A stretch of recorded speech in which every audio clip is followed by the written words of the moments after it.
Righto. I put together a document with a few frameworks. The main one was Ray Dalio's goal setting. I uploaded it to NotebookLM to see how it comes out.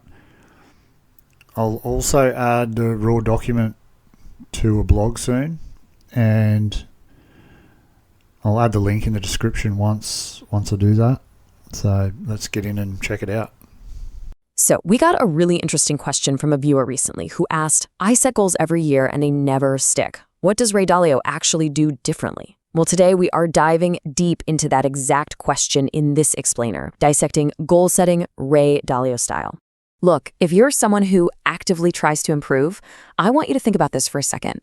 You set a goal, you wrote it down, you made it incredibly specific, maybe you even attached a hard number to it, a date, a clean little sentence you could read back to yourself and just feel fantastic about, and then 3 weeks later, it's sitting exactly where you left it, completely untouched. Meanwhile, what are you doing? You're hunting around for a shiny new tracking app, right? You just assume the goal didn't stick because you set it wrong or tracked it wrong, or maybe you just didn't want it badly enough. But honestly, that is a total illusion.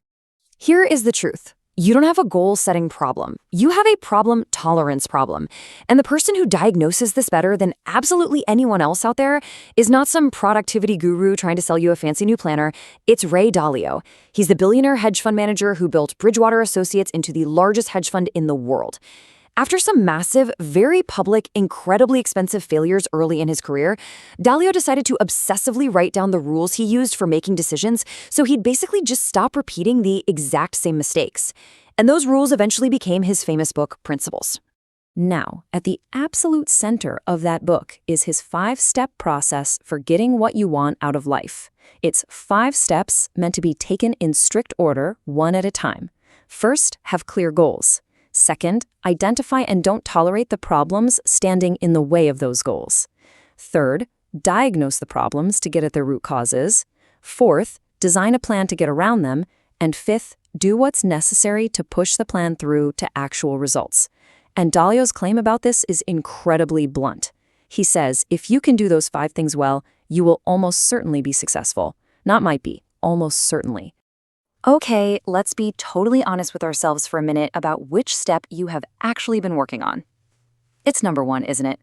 You have been setting and resetting goals. A new year, a new quarter, a new Monday morning. You have polished step 1 to an absolute high shine. And why do we do that? Because step 1 is by far the easiest of the 5. I mean, it survives the trip to Instagram perfectly, it's highly quotable, it feels super safe, and it costs you absolutely nothing to just dream about. But watch what always happens to step 1. The goal gets elaborate. You don't just want to get fit, no, you build this massive tracking spreadsheet and debate for hours over which app syncs perfectly with your smartwatch. You don't just want to fix your business, you redesign the entire organizational chart in your head before you've made even a single difficult phone call. This is a pattern we call complexity as camouflage. Building all these complex Notion boards and elaborate systems, that isn't discipline at all. It is avoidance, just dressed up beautifully to look like real work. Every single hour you spend optimizing your plan is an hour you aren't exposed to the actual discomfort of starting. Listen closely to this. Setting the goal was never your problem.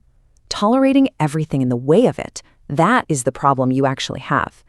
Dalio gives goal setting exactly 1 step out of 5, and then he moves immediately to the part you and I have been quietly skipping over for years. And that harsh reality brings us straight to step 2.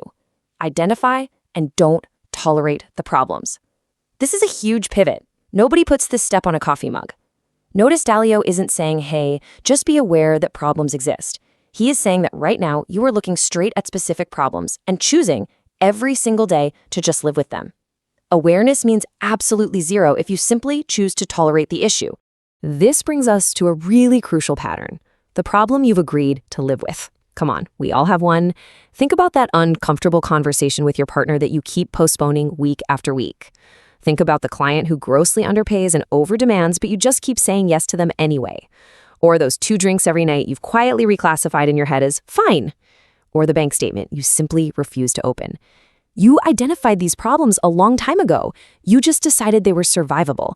And these survivable, normalized issues don't force a sudden crisis. They just sit there, quietly eating your goals alive, day by day. Dalio puts it incredibly bluntly. Tolerating a problem has the same consequence as failing to identify it. He's telling you to treat the pain of these problems as information.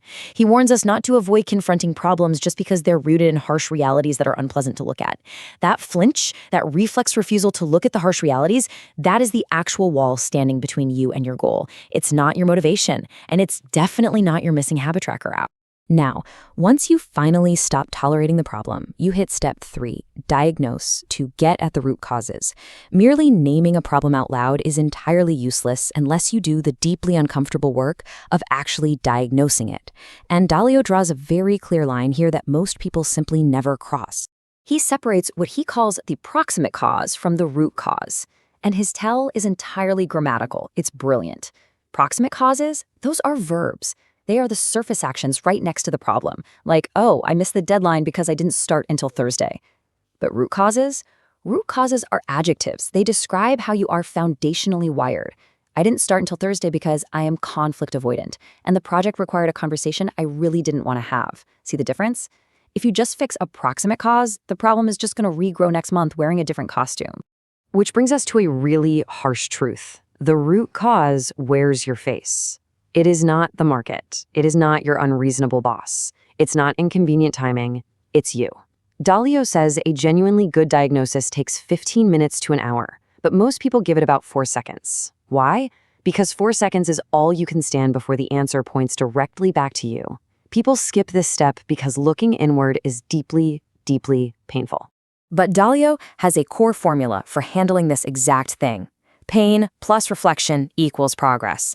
Not pain alone, right? Pain alone just hurts, but pain plus reflection. That flinch of discomfort you feel when you look at your untouched goal is not evidence that you are somehow broken, and it is definitely not a reason to feel shame. It is literally your most valuable diagnostic data printing itself out right in front of you. It's a compass needle pointing directly at your root cause. Please don't throw away your best data just because it arrives wearing the costume of discomfort. So how do we actually handle this day to day? Well, Dalio introduces a fascinating concept here. He tells you to step completely outside yourself and distinguish between 2 different roles, you as the designer and you as the worker. The designer looks down at the worker, the actual flawed emotional unit doing the execution, and evaluates it coldly, honestly, without getting precious about it. If the worker unit is unreliable on follow-through, the designer doesn't just deliver a pep talk or motivational speech. No, the designer changes the design, because infrastructure is always greater than willpower. You have to design infrastructure that completely bypasses your weak willpower. The designer builds unyielding constraints. They add a hard deadline with a real witness. They completely remove the option to renegotiate. You have to stop asking the worker to magically just be better tomorrow, and you start designing a machine that forces the outcome even on the days the worker desperately wants to wriggle out of the task. Real quick, before we get to the action plan, there's one final trap Dalio warns about. Confusing a true goal with a temporary desire. A goal is something you genuinely intend to achieve and will actually reorganize your life around. A desire? That's a comfort. The easy Friday afternoon, the extra hour of sleep, that often actively works against your goals.